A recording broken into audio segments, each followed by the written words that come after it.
इस वीडियो में है कक्षा 9वीं का विषय गणित से पाठ 1 जिसका नाम है संख्या पद्धति। संख्या पद्धति का ये भाग 6 है। इस भाग में करेंगे एक्सरसाइज 1.5। एक्सरसाइज 1.5 में कुल 5 क्वेश्चन हैं। सभी के सभी क्वेश्चंस को बिल्कुल डिटेल में इसी वीडियो में सोल्व किया जाएगा। पार्ट 1 संख्या पद्धति के जो भी अन्य भाग हैं इन सभी को भी देख लेना है। सभी के लिंक आपको नीचे डिस्क्रिप्शन बॉक्स में दिए गए हैं। एक्सरसाइज 1.5 को शुरू करते हैं अगले पेज से। एक्सरसाइज 1.5 का सबसे पहला क्वेश्चन हमारे सामने है। इसमें दिया है बताइए नीचे दी गई संख्याओं में कौन कौन परिमेय हैं और कौन कौन अपरिमेय हैं। यहाँ पर जो भी हमें ये संख्याएं दी गई हैं इनमें से हमें बताना है कौन सी परिमेय है और कौन सी अपरिमेय है। परिमेय संख्याएं वो होती हैं जिनको p/q के रूप में लिखा जा सकता है और अपरिमेय संख्याओं को p/q के रूप में नहीं लिखा जा सकता। सो फर्स्ट पार्ट में हमें दिया है 2 घटा √5। 2 एक परिमेय संख्या होती है और √5 रूट के अंदर अभाज्य संख्या एक अपरिमेय संख्या होती है। परिमेय संख्या में से अपरिमेय संख्या को अगर हम घटाएंगे तो हमें मिलेगी अपरिमेय संख्या, यानी पहले पार्ट में जो हमारी ये संख्या है ये हो जाएगी अपरिमेय। तो यहाँ पर लिख देता हूँ अपरिमेय संख्या। पहले पार्ट में जो हमें ये संख्या दी गई है इसका उत्तर हो गया ये। आते हैं दूसरे पार्ट पर। इसमें हमें दिया है 3 जमा में √23 घटा में √23। सबसे पहले इस ब्रैकेट को हटाकर हल करेंगे। यहाँ पर हमारा 3 ऐसा का ऐसा जमा का निशान लगाएंगे, √23 आ जाएगा, इसके बाद घटा का √23 आ जाएगा। आप यहाँ पर देख सकते हो जमा का √23 घटा का √23। √23 में से √23 को घटा देंगे तो यहाँ पर कुछ भी नहीं बचेगा, 0 हो जाएगा। ये वाली संख्या बचेगी सिर्फ हमारी 3। उत्तर हमारा आएगा यहाँ पर इसको हल करने पर 3 को p/q के रूप में लिखा जा सकता है। देखो मैंने 3 लिखा, बटे में लगा दिया 1। किसी भी संख्या के नीचे हम 1 अपनी तरफ से रख सकते हैं। तो ये हमारी क्या हो जाएगी, परिमेय संख्या। सो इसका उत्तर लिख देता हूँ यहाँ पर परिमेय संख्या। दूसरे वाले भाग में जो हमें 3 जमा √23 घटा √23 दिया गया है ये हमारी परिमेय संख्या है। आते हैं तीसरे वाले भाग पर। इसमें दिया है 2√7 बटे में 7√7। सबसे पहले इसको हल करेंगे। देखो हल करना बिल्कुल आसान है। यहाँ पर करता हूँ इसके सामने। ये हमारा 2√7 ऐसा का ऐसा और नीचे भी यहाँ पर 7√7 लिख लेते हैं एक बार। यहाँ पर 7 आएगा। देखो ऊपर भी √7 है, नीचे भी √7 है, यानी √7 से √7 मैं कैंसिल कर दूंगा तो बचेगा मेरे सामने 2 बटे में 7। p/q के रूप में है तो ये वाली संख्या हमारी क्या हो जाएगी, परिमेय। तो इसका उत्तर यहाँ पर लिख देता हूँ। तीसरी जो हमें संख्या दी है ये हो जाएगी हमारी परिमेय संख्या। चौथे वाली संख्या को देखते हैं। इसमें दिया है 1 बटे में √2।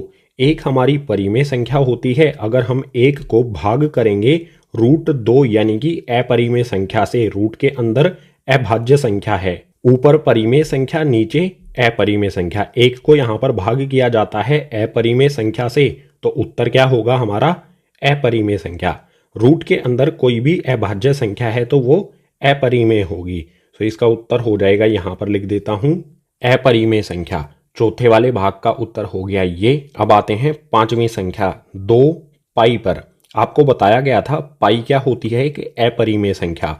अगर परिमेय संख्या गुना में अपरिमेय संख्या हो तो रिजल्ट में हमें मिलती है अपरिमेय संख्या, यानी कि 2 पाई ये हो जाएगी हमारी अपरिमेय संख्या। यहाँ पर लिख देता हूँ उत्तर 2 पाई ये हो जाएगी हमारी अपरिमेय संख्या।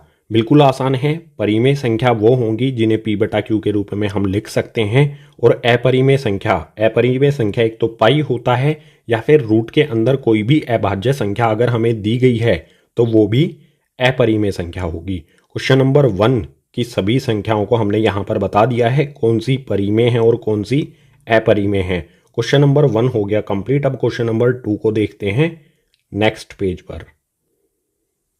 क्वेश्चन नंबर 2 इसमें दिया है निम्नलिखित व्यंजकों में से प्रत्येक को हल कीजिए। क्वेश्चन नंबर 2 में हमें इस प्रकार से व्यंजक दिए गए हैं, इन सभी को हमें हल करना है। सो फर्स्ट पार्ट में हमें दिया है 3 जमा √3 2 जमा √2। इसको किस प्रकार से हल करेंगे, क्या ये किसी फॉर्मूले के रूप में है, कोई फॉर्मूला इस पे लगाया जा सकता है, बिल्कुल नहीं। तो कैसे हल करना है, सबसे पहले इसको यहाँ पर मैं लिख लेता हूँ 3 जमा में √3 ब्रैकेट लगा देता हूँ। उसके बाद इससे आगे 2 जमा में √2 ऐसा का ऐसे मैंने यहाँ पर लिख लिया। अब देखो हल करना बिल्कुल आसान है। पहले वाले ब्रैकेट की पहली संख्या लेंगे, इस संख्या को मैं दूसरे वाले ब्रैकेट के पहली संख्या और दूसरी संख्या से गुना करूंगा। 3 को पहले मैं 2 से गुना करूंगा, सो यहाँ पर लिखते हैं, इसे हल करते हैं। 3 को 2 से गुना करूंगा तो हो जाएगा 3 दूनी 6। इसके बाद इसी 3 को दूसरे वाले ब्रैकेट की दूसरी संख्या यानी कि √2 से गुना करूंगा। 3 को √2 से गुना करूंगा तो ये प्राप्त होगा मुझे 3√2। इसके बाद मैंने 3 को इन दोनों संख्याओं से गुना कर दिया है। अब √3 को इस 2 से गुना करूंगा। √3 को 2 से गुना करूंगा तो मुझे प्राप्त होगा 2√3।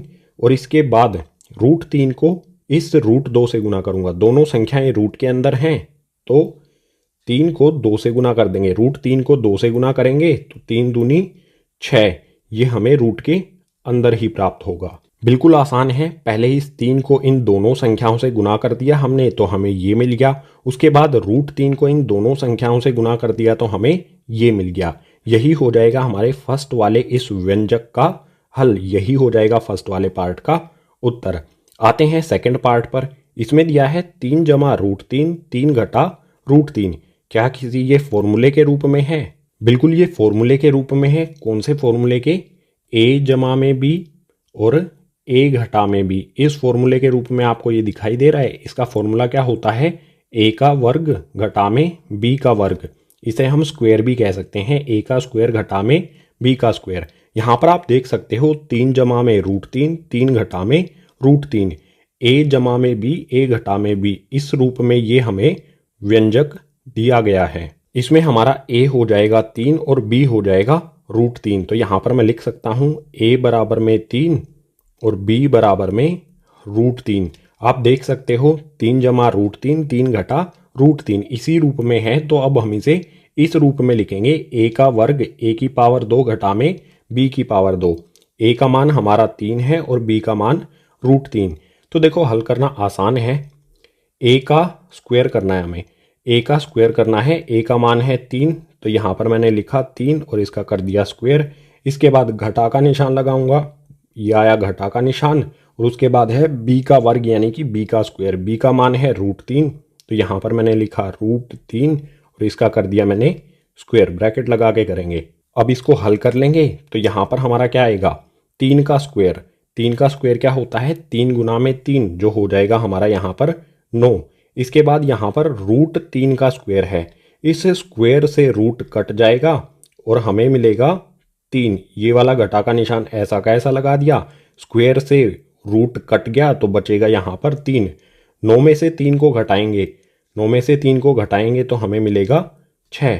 सो दूसरे पार्ट में जो हमें ये व्यंजक दिया गया है, इस पे हम ये फॉर्मूला लगा के इसे हल कर लेंगे तो उत्तर में हमें मिलेगा 6। क्वेश्चन नंबर 2 में और 2 व्यंजक दिए गए हैं, तीसरा और चौथा उसको देख लेते हैं नेक्स्ट पेज पर।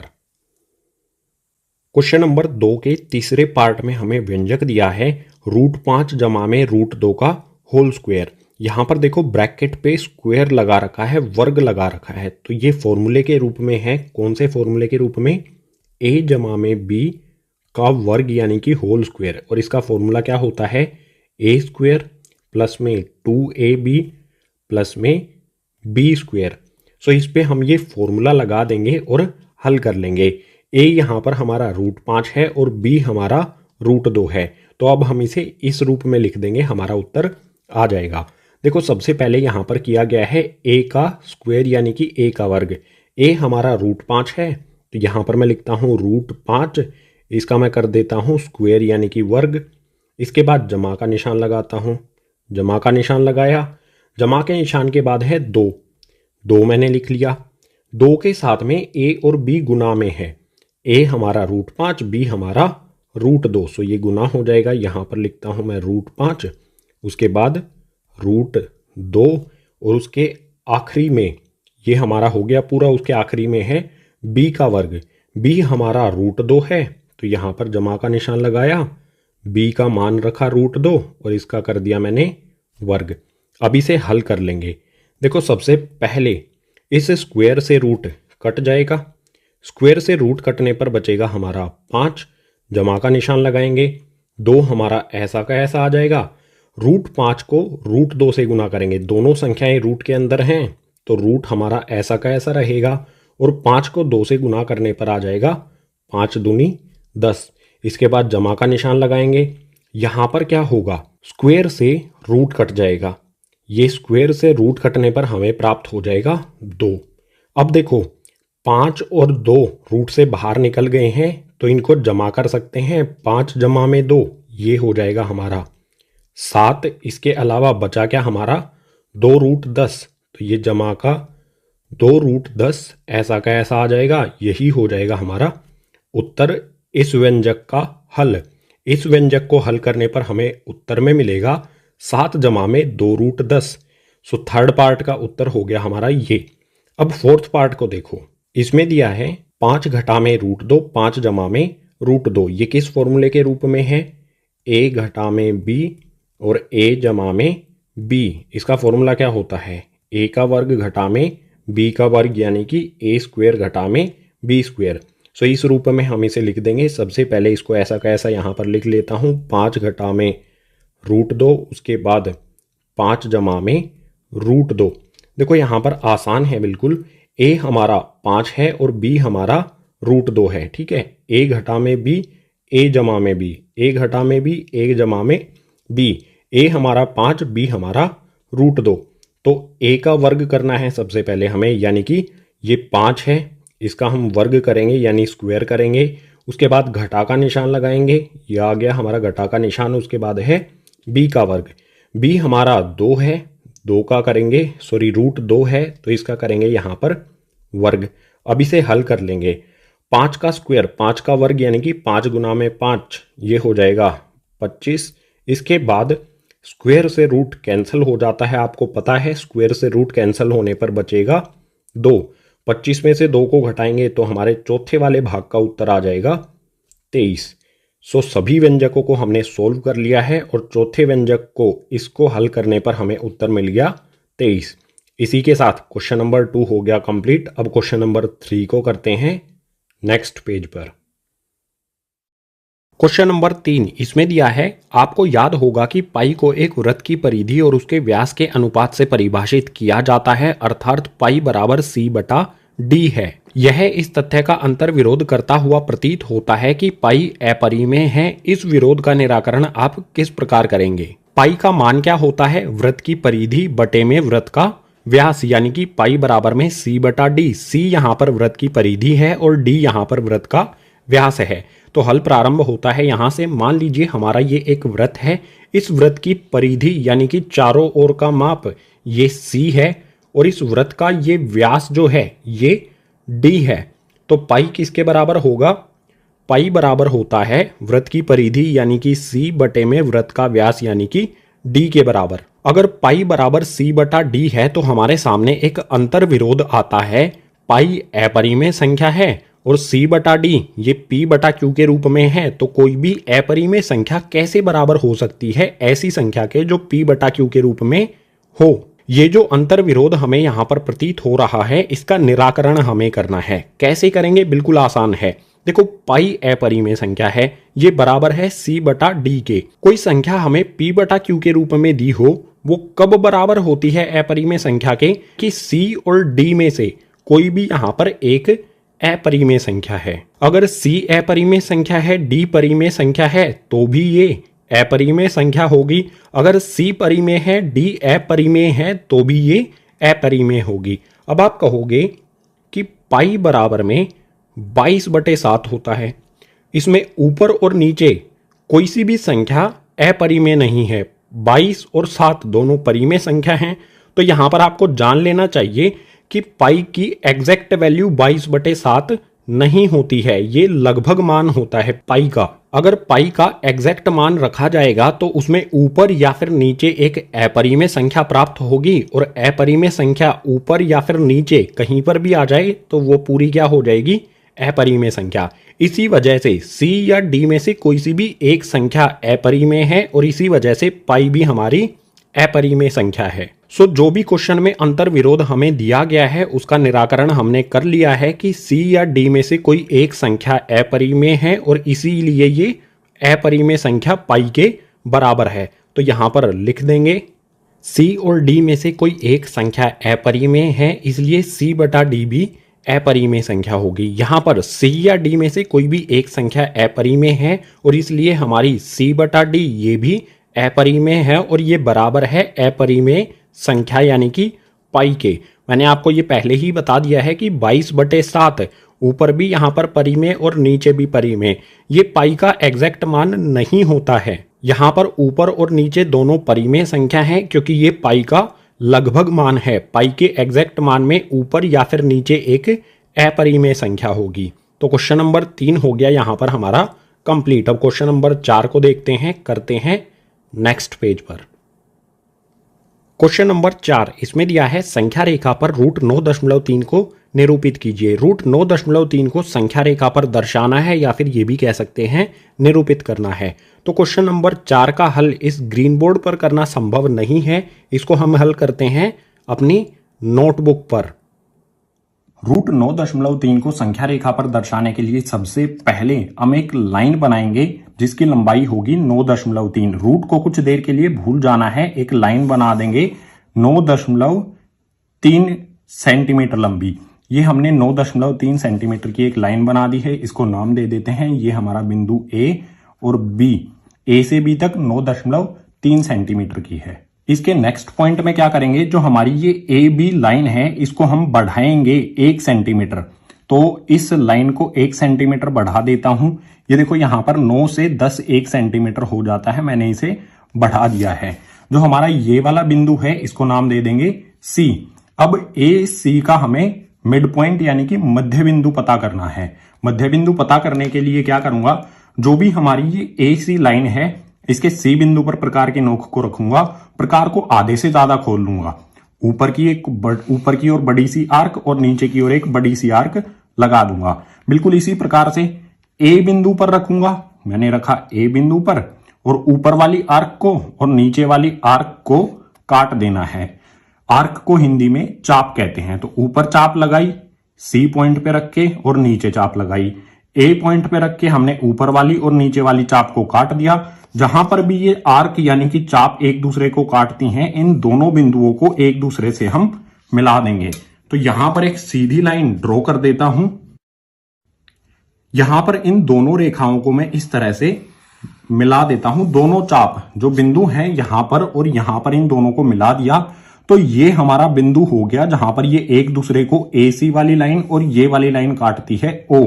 यही ए सी का मध्य बिंदु होगा। अब इस मध्य बिंदु पर हमें प्रकार रखना है, मिड पॉइंट होगा ये। इस पे हमने प्रकार रखा, इसे हम प्रकार को ए तक खोल लेंगे। देखो यहां पर मैंने ए तक इसे खोल दिया है। अगर हम इस तरफ देखेंगे तो ये हमारा यहां पर सी तक खुला हुआ है। अब क्या करेंगे, एक अर्धवृत्त बना देंगे इस प्रकार से, ए से लेके सी बिंदु तक। ये मैंने बना दिया अर्धवृत्त। अब जो हमारा बिंदु बी था, इस बिंदु बी से हम एक लाइन ड्रॉ करेंगे 90 डिग्री का एंगल बनाते हुए। तो उसके लिए जरूरत होगी हमें डी वाले स्केल की। ये हमारा बी बिंदु है, यहां पर मैं 90 डिग्री का एंगल बनाऊंगा। तो ये मैंने डी वाला स्केल रखा, 90 डिग्री के एंगल का निशान लगाया और इस 90 डिग्री का जो एंगल बनेगा, इस लाइन को मुझे सिर्फ इस बड़ी वाली चाप तक बढ़ाना है, पूरा ऊपर तक नहीं करना है। तो यहां पर बी से 90 के पॉइंट को मैंने यहां पर मिला लिया है, ये वाला 90 का पॉइंट, और इसे इस तरह से आगे बढ़ा दूंगा सिर्फ यहां तक। जहां पर ये बड़ी वाली चाप है सिर्फ यहां तक मैं इसे बढ़ाऊंगा। इस बिंदु को नाम दे देते हैं कुछ भी हमारा, चलो इसे नाम दे देते हैं एम। इसके बाद जो हमारी ये ए सी लाइन है इसको आगे की तरफ बढ़ा देंगे। इसे हम आगे की तरफ बढ़ा देंगे, कोई इसमें हमें वो नहीं करना है कि कितना बढ़ाना है, जितना बढ़ा सकते हैं उतना हमने इसे आगे बढ़ा दिया है। अब क्या करूंगा, बी बिंदु पर मैं प्रकार को रखूंगा। ये मैंने बी बिंदु पर रखा और इसे खोल लूंगा मैं एम बिंदु तक, जहां पर भी ये इस आर्क को टच करता है। और इसके बाद इस तरह से एक आर्क लगा दूंगा जो कि इस लाइन को यहां पर टच करेगी। इस पॉइंट को नाम दे देते हैं पॉइंट ई। अब जो हमारी बी ई लाइन बनेगी, इस बिंदु से इस बिंदु तक जो लाइन है वो है हमारी √9.3। तो यहां पर लिख देता हूं बी ई बराबर में √9.3। यही हमें दर्शाना था। बी ई ये भी 9.3 है और बी एम ये वाली लाइन भी हमारी रूट 9.3 है। ये दोनों बराबर हैं, बीई बराबर बी एम। हमें क्या करना था, रेखा पर दर्शाना था, तो बीई बराबर हो गया हमारा रूट 9.3। यही हमें इसमें दर्शाना था, बना के हमने यहां पर दर्शा दिया है। प्रश्नावली 1.5 का आखिरी यानी कि क्वेश्चन नंबर 5 इसमें दिया है निम्नलिखित के हरों का परिमेयकरण कीजिए। जो भी हमें क्वेश्चन नंबर 5 में इस प्रकार से भिन्न के रूप में संख्याएं दी गई हैं, इसके हरों का हमें परिमेयकरण करना है। ऊपर वाली संख्या, किसी भी भिन्न में ऊपर वाली संख्या होती है अंश, नीचे वाली होती है हर, तो हमें नीचे वाली संख्याओं का परिमेयकरण करना है। सो फर्स्ट पार्ट को देखते हैं। यहाँ पर 1/√7 दिया गया है, इसका परिमेयकरण किस प्रकार से करेंगे। यहाँ पर सबसे पहले लिखेंगे 1/√7। जो नीचे वाली संख्या होगी हमारी, रूट के अंदर 7 है, इस संख्या को हम गुना करेंगे। हम यहाँ पर गुना का निशान लगाएंगे। नीचे वाली संख्या √7 है, इसको ऊपर भी गुना कर देंगे और नीचे भी गुना कर देंगे। अब इसे हल कर देंगे तो परिमेयकरण हो जाएगा। यानी कि 1 को √7 से गुना करेंगे तो ऊपर प्राप्त होगा हमें √7 बटे में नीचे √7 को √7 से गुना करेंगे तो रूट के अंदर 7 गुना में 7 हमें मिलेगा। अब आगे एक स्टेप में और इसे हल कर लेंगे। ऊपर वाला √7 हमारा ऐसा का ऐसा रहेगा। नीचे देखो 7 का जोड़ा बन गया है रूट के अंदर। रूट के अंदर जोड़ा बन जाए तो उसमें से एक 7 बाहर आ जाएगा, यानी नीचे हमें प्राप्त हो जाएगा 7।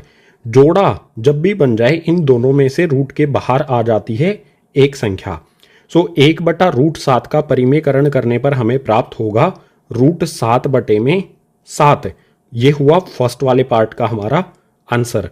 अब सेकंड पार्ट को यहाँ पर देखो, इसमें दिया है 1/√7 घटा में √6। इसका हल करते हैं। एक हमारा ऐसा का ऐसा रहेगा, इसके नीचे वाली संख्या भी हमारी √7 घटा में √6 ऐसी की ऐसी रहेगी।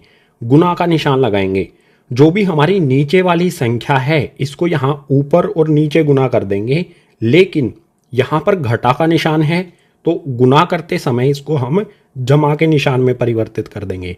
यहाँ पर आएगा √7 जमा में √6 बटे में √7 जमा में √6। हमने क्या किया, घटा के निशान को हमने जमा के रूप में परिवर्तित किया, उसके बाद ऐसा का ऐसा सिर्फ साइन हमने चेंज कर दिया। घटा को जमा करके ऊपर और नीचे दोनों जगह पर गुना कर दिया इस वाली संख्या को। अब 1 से √7 जमा में √6 को गुना करेंगे तो ये हमें प्राप्त होगा √7 जमा में √6।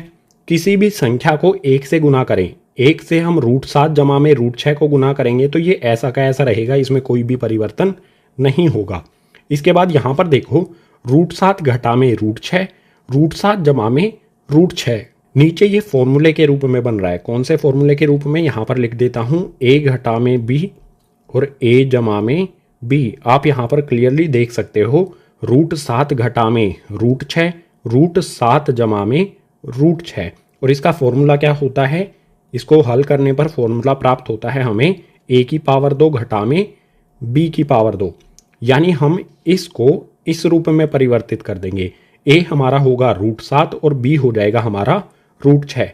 a का हमें वर्ग करना है, स्क्वायर करना है, सो यहाँ पर बटे में आएगा हमारा √7, इसका हम करेंगे वर्ग यानी कि स्क्वायर। इसके बाद घटा का निशान लगा के b का भी वर्ग कर देंगे, b का भी स्क्वायर कर देंगे, यानी कि √6 का यहाँ पर हम कर देंगे वर्ग। अब इसे हल कर लेंगे। ऊपर वाली संख्या √7 जमा में √6 ऐसी की ऐसी रहेगी। नीचे क्या आएगा, देखो स्क्वायर से रूट हट जाएगा, या फिर इस तरह से भी कर सकते हैं, स्क्वायर से रूट कट जाएगा, बचा क्या 7। यह आ जाएगा हमारा नीचे, जमा का निशान लगाएंगे, सॉरी घटा का निशान आएगा। यहाँ पर देखो घटा का निशान है तो घटा का निशान लगाएंगे। इसी प्रकार से इस वाले वर्ग से ये रूट कट जाएगा, स्क्वायर से रूट काटने पर बचेगा हमारा 6। उत्तर क्या आएगा हमारा √7 जमा में √6 बटे में 7 में से 6 को घटाएंगे तो यहाँ पर आ जाएगा 1। और कभी भी ऊपर वाली संख्या होती है अंश, नीचे होता है हर। हर में हमें 1 लिखने की आवश्यकता नहीं होती है। 7 में से 6 घटाने पर 1 आया, नीचे 1 लिखने की आवश्यकता नहीं है तो इस 1 को हटा देंगे। उत्तर हो जाएगा हमारा यहाँ पर √7 जमा में √6। सेकंड वाले को परिमेयकरण करने पर ये हो गया हमारा उत्तर। अब क्वेश्चन नंबर 5 के 2 पार्ट और हैं, तीसरा और चौथा, उसको देखते हैं नेक्स्ट पेज पर। क्वेश्चन नंबर 5 का तीसरा पार्ट, इसमें हमें परिमेयकरण करना है 1 में √5 जमा √2 नीचे वाले को। सो आसान है, हल प्रारंभ हो गया है। यहाँ पर हम इस संख्या को ऐसा का ऐसा लिख लेंगे, 1 में √5 जमा में √2। क्या करेंगे, नीचे वाली संख्या को गुना करेंगे। यहाँ पर मैंने गुना का निशान लगाया, √5 √2 लिखा। इसके बीच में साइन क्या आएगा, मैंने बताया है इस साइन को चेंज कर देना है। घटा का है तो जमा का कर देना है, यहाँ पर जमा का है तो इसे हम घटा का कर देंगे। नीचे भी इसी तरह से √5 घटा में √2। अब इसे हल कर लो, आसान है बिल्कुल। 1 को √5 घटा √2 से गुना करेंगे तो कोई बदलाव नहीं आएगा, √5 घटा में √2 ही रहेगा। और इसके नीचे क्या आएगा, देखो यहाँ पर फिर से ये फॉर्मूले के रूप में हो गया है, a जमा में b, a घटा में b। और इसका फॉर्मूला क्या होता है, a² a की पावर 2 घटा में b की पावर 2। a हमारा √5, b हमारा √2। फॉर्मूला भी लिख देता हूँ आपके लिए। यहाँ पर फॉर्मूला किस रूप में है, ये a जमा में b और a घटा में b के रूप में है। इसका फॉर्मूला क्या होता है, a की पावर 2 घटा में b की पावर 2 यानी कि a² माइनस b²। सो इस रूप में हमें लिखना है। a हमारा √5 है तो यहाँ पर लिखा मैंने √5, इसका करेंगे वर्ग यानी कि स्क्वायर, घटा का निशान लगाएंगे। b हमारा √2 है तो यहाँ पर मैंने लिखा √2, इसका भी स्क्वायर करेंगे यानी कि वर्ग। अब इसे हल कर लेंगे, आसान है हल करना। ऊपर वाली संख्या हमारी ऐसी की ऐसी रहेगी, √5 घटा में √2, और यहाँ पर इस वर्ग से रूट कैंसिल हो जाएगा, बचेगा क्या हमारा रूट कैंसिल हो गया ना, इस वर्ग से √5 कैंसिल हो गया तो आ जाएगा 5।